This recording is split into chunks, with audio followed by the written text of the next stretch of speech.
Сәлем достар, бүгін біз профитрольді тортты дайындаймыз. Бұл профитрольді тортты дайындау барысында өте мұқият болуларыңызды сұраймын. Себебі кез келген рецепт бізде өте нақты жазылған, тек қана весыйдың көмегімен есептеп, барлығын өлшеп жасауларыңызды сұраймын. Олай болса, кеттік. Ол үшін бізге керекті ингредиенттер: жұмыртқаның сарысы 200 грамм, 60 грамм қант, 75 грамм сүт, ұн 115 грамм, 60 грамм май, сары май, екінші сүтіміз бұл 85 грамм, одан кейін 50 грамм жұмыртқа, жұмыртқаның белогы бұл 150 грамм. Бірінші кезекте біз заварной бисквит жасаймыз. Ол үшін бізге 60 грамм майды және 75 грамм бірінші сүтті аламыз. Сол екеуін ысытамыз.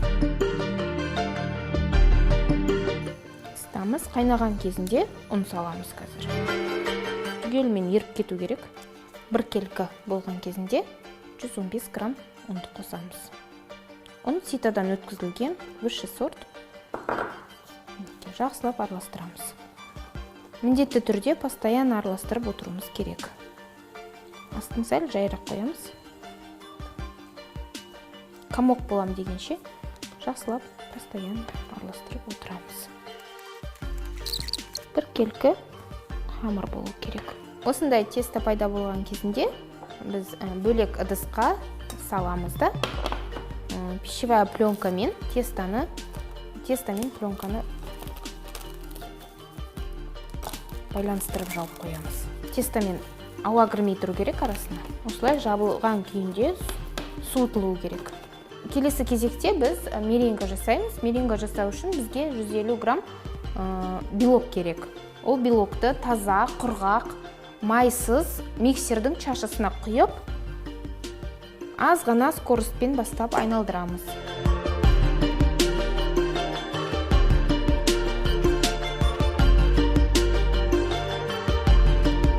Жай ғана көпіріп бастаған кезінде қантты 3-ке бөліп саламыз, яғни бірінші бөлігін ақырында сала бастаймыз.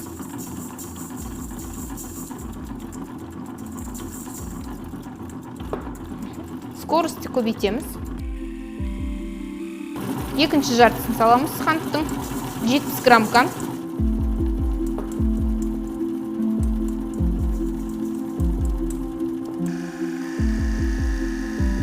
Үшінші жартысын саламыз.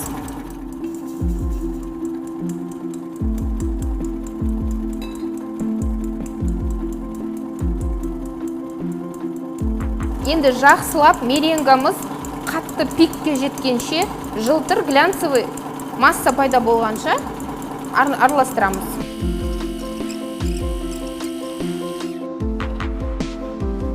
Дайын болған меренга төңкерген кезінде құламау керек. Біріншіден, екіншіден светке қарағанда глянец пайда болу керек. Дайын болған меренгамызды басқа ыдысқа, таза ыдысқа салып аламыз.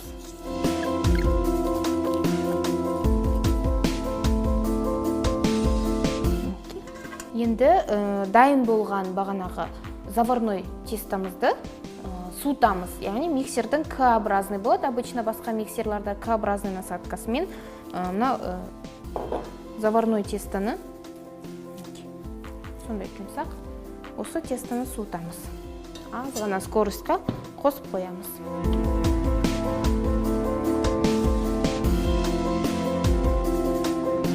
Ендігі кезекте 200 грамм жылтоқ, 50 грамм жұмыртқа және екінші сүт, 85 грамм екінші сүтті барлығын араластырамыз.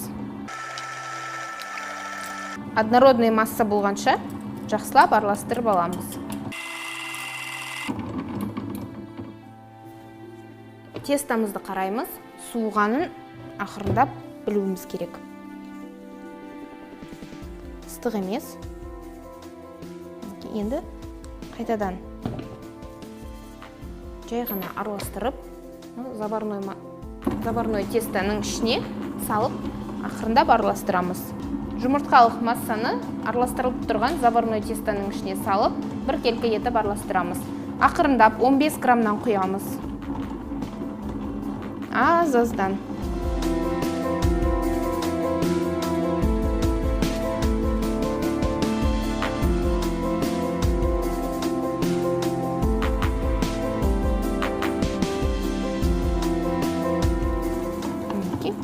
Тестамыз бірден араласып жатыр.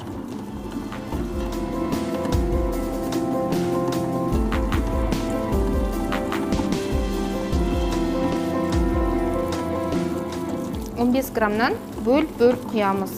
Бәрін бірден құюға болмайды.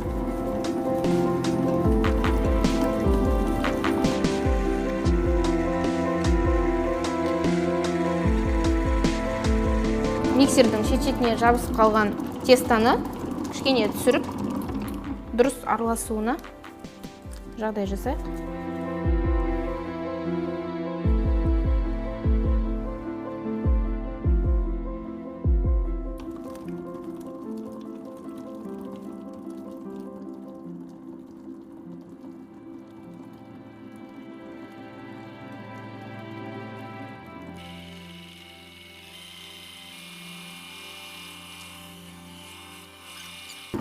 Тесто однородный болғанша араластырамыз. Бір келкі тесто болғанша араластырамыз.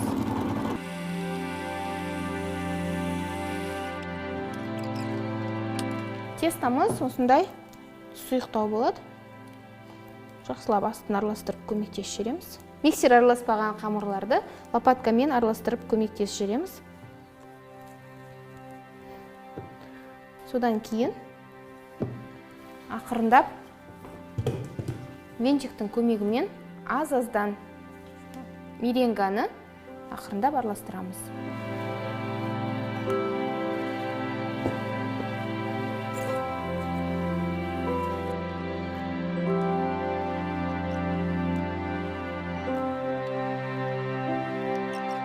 Дайын бір келкі болып араласқан тестамыздың ішіне кез келген өзіңіздің қалауыңызша краситель қосасыздар. Мен қызыл түсті таңдадым. Пищевой гелевый краситель. Көрейік, қандай түс болатынын.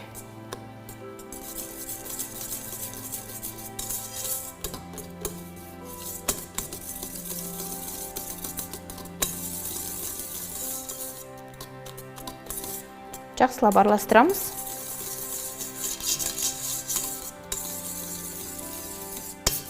Дайын болған заварной тестамызды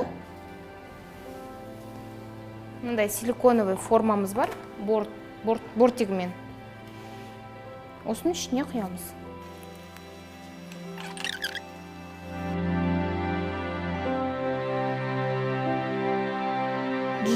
градуста қызып тұрған духовканың ішіне 15-20 минутқа пісіріп аламыз. Тестамыз дайын болды. Енді тесто ыстық кезінде пищевая пленкамен бетін жауып қоямыз.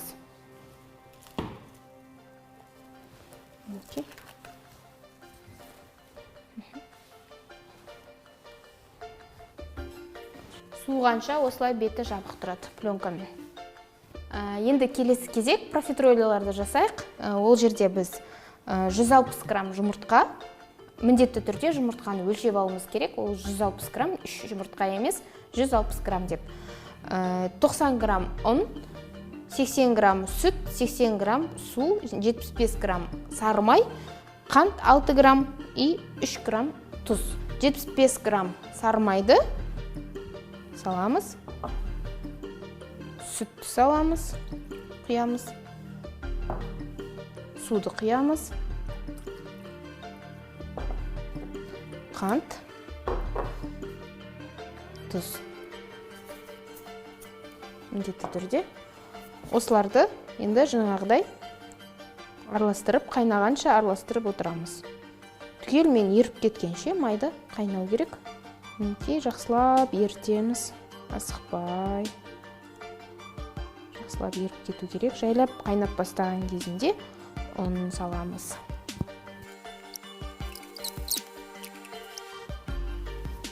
Грамм ұнды құямыз, саламыз.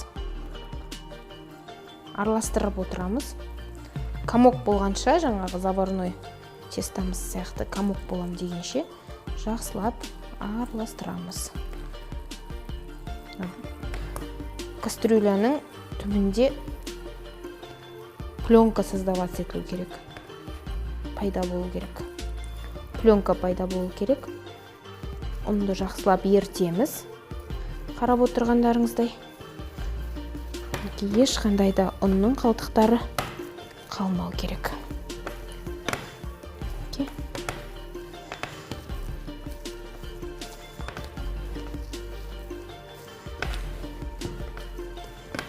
Нежный, әдемі тесто пайда болады.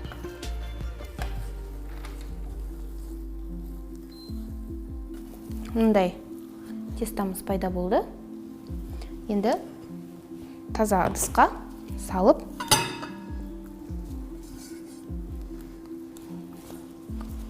түбінде мұндай жабысып қалады кішкене. Пленка пайда болады. Енді пищевая пленкамен тестомен байланыстырып, бетін жауып қоямыз.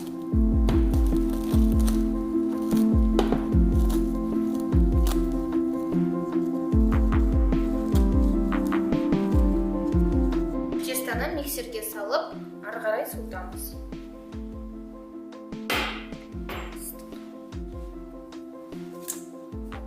К-образная насадка. Крестикообразная насадка. Пока тесто суый бергенше, біз жұмыртқамызды араластырып аламыз. 160 грамм жұмыртқа. Енді мынандай электронный пищевой градусник бар. Осы градусникті пайдаланып, мына тестоның градусын өлшейміз. Өлшеген кезде 30 пен 40 градустың арасында болу керек. Енді аз скоростьқа қосып, араластырған жұмыртқамызды 15-20 граммнан ақырындап мұнда құямыз. Бірден көп құюға болмайды. Дұрыс араласпай қалады.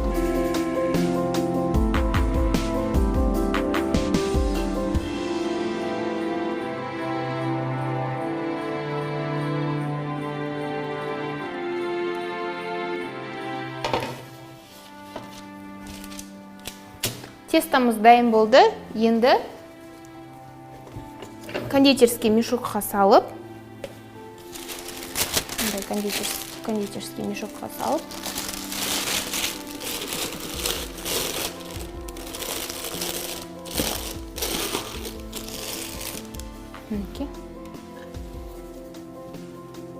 мындай қоюлықта, однородный, ешқандай комок жоқ.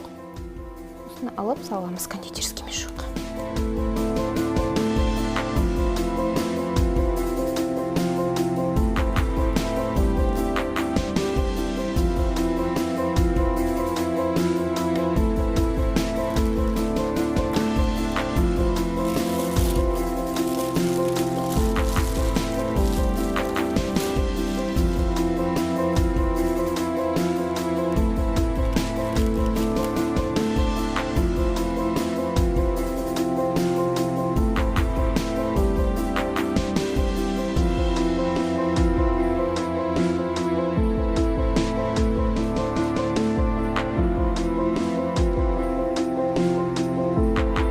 Араларын ашық-ашық етіп профитроль жасаймыз. Себебі үлкейеді бірнеше есеге.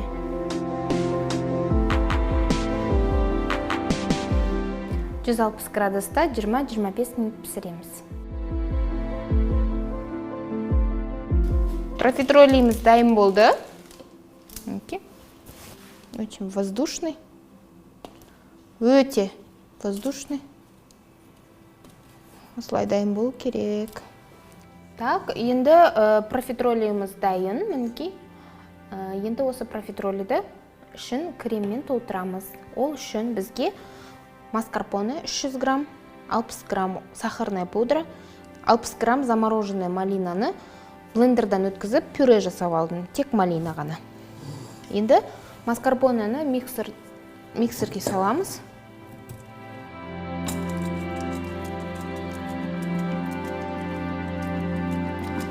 Сахарная пудраны саламыз. Скорость үлкейтеміз.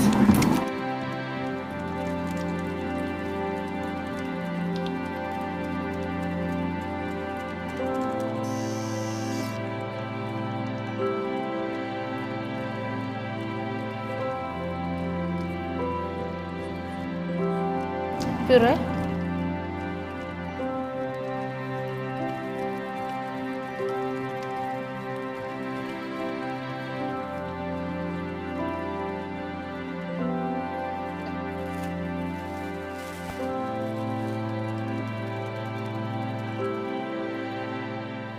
Енді осы миксердің ішіндегіні алып, кондитерский мешокқа салып, профитролидің ішіне осымен саламыз.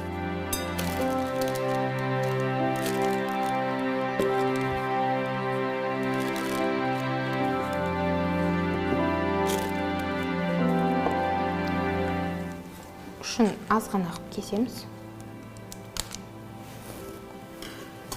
Профитролилардың ішін осылай толтырамыз. Негізінде мына ұшына салынатын насадка болады. Шүкір, сол насадкамен удобнее. Профитролилерді тесіп, ішіне құйған. Менде болмағандықтан мен осылай кесіп алдым да ұшын. Тек осылай істеп жатырмын.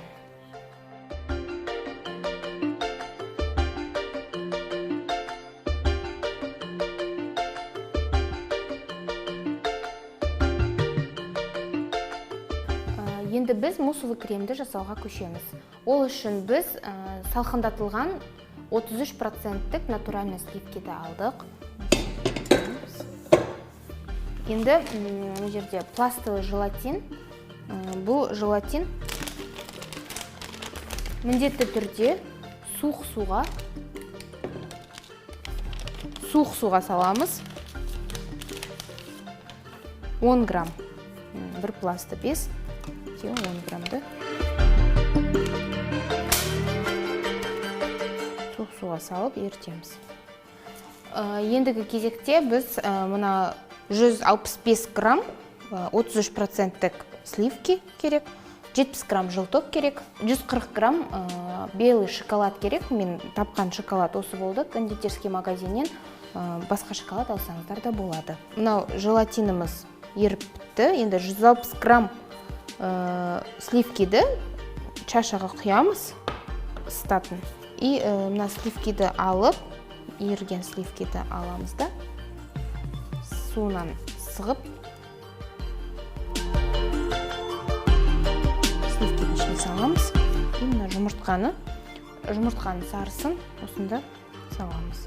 Жақсылап араластырып отырып, плитаны қосамыз. Бізге енді керегі, мына жерде бізде градусник бар, осы градусникті 78 градусқа жеткенше сливкиді ысыту керек.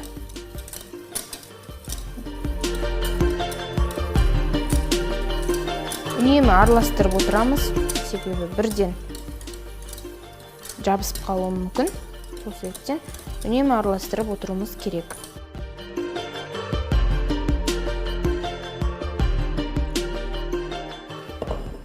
Белый шоколадты осында үлкенірек ыдысқа салып,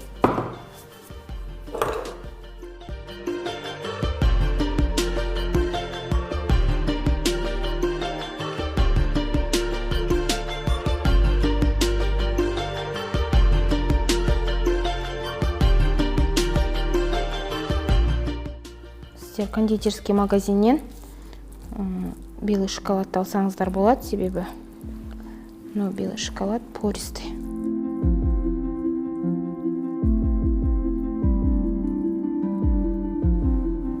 Шоколадты ертуіміз керек.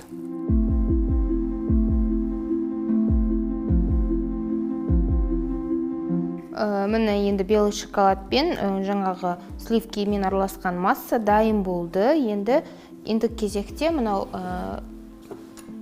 миксердегі сливкиді араластырамыз. Араластырған кезінде қатты пикқа жетпеу керек, еріген мороженыйдың қалпында болу керек. Қазір қандай болатынын көрсетемін.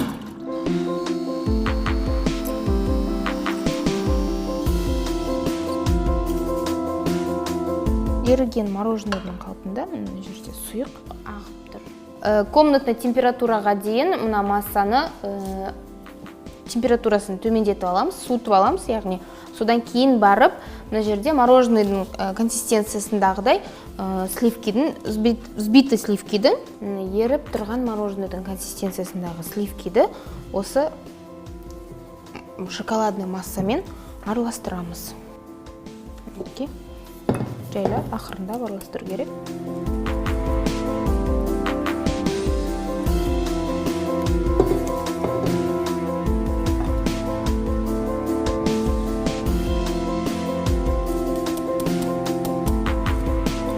Осыны аламыз да, енді 20-30 минутқа холодильникке қоямыз.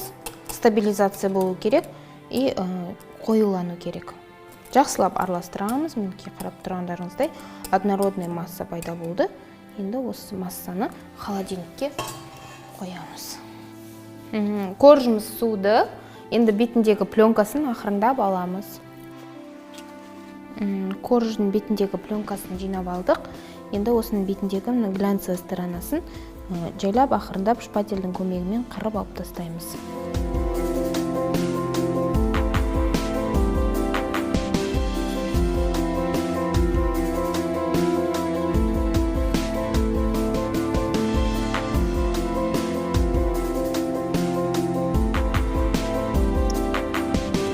Максимально бетіндегі жылтыр қабықты алып, мынандай примерно түрі губкаға ұқсайды.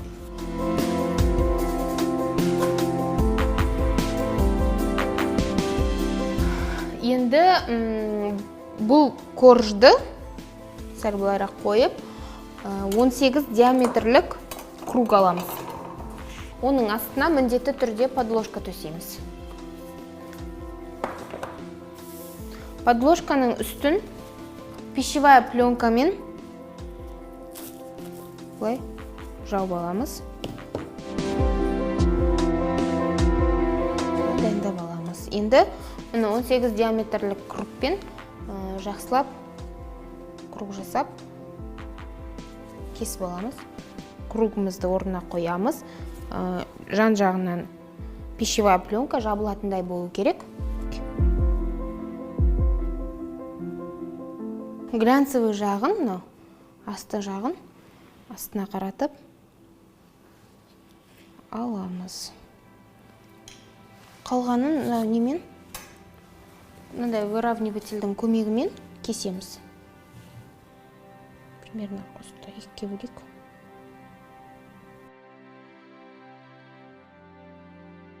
Біздің формочкамыздың бортигі кішілеу болғандықтан мен мынандай ацетатный бумага алдым.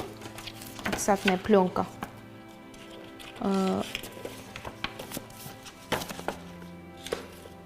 Шет-шеттерін осымен қаптап қою үшін. Себебі біздің формочкамыз биіктігі азырақ болып тұр. Торттың биіктігінен. Біздің тестамыздың астыңғы жағы глянцевый жағын ішке қаратамыз. Себебі кремді ішіне құйған кезінде тестамыз жұмсарып кетпеу үшін, және де түрі әдемі болу үшін солай жасалынған.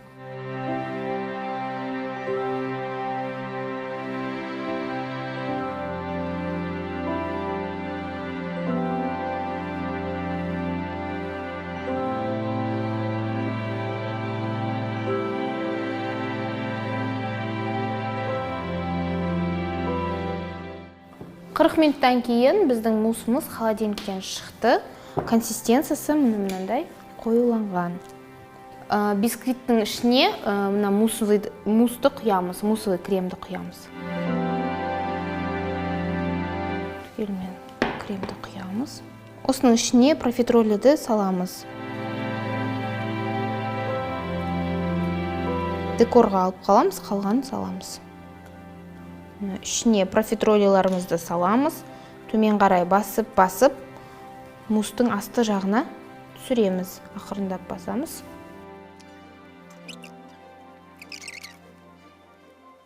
Артық тестаны кесіп тастаймыз. Тортымыз дайын. Келесі кезекте морозильникке бірнеше сағатқа қатырамыз. Содан кейін барып қалған профитролилармен оформлениемізді жалғастырамыз. Горка жасаймыз. Бірнеше сағат морозильникте тұрғаннан кейін тортымызды алып шығып әрлеуге кірісеміз. Олай болса,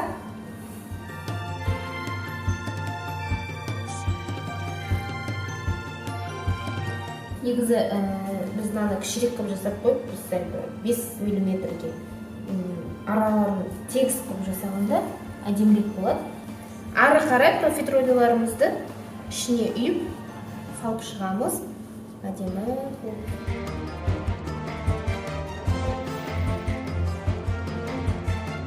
Бізде мынандай мята бар, мятаның басындағы мынандай жапырақшаларын алып, ара-арасына салып шығамыз. Мен замороженный малинамен сәндеймін, сіздер свежімен сәндесеңіздер күштірек болады.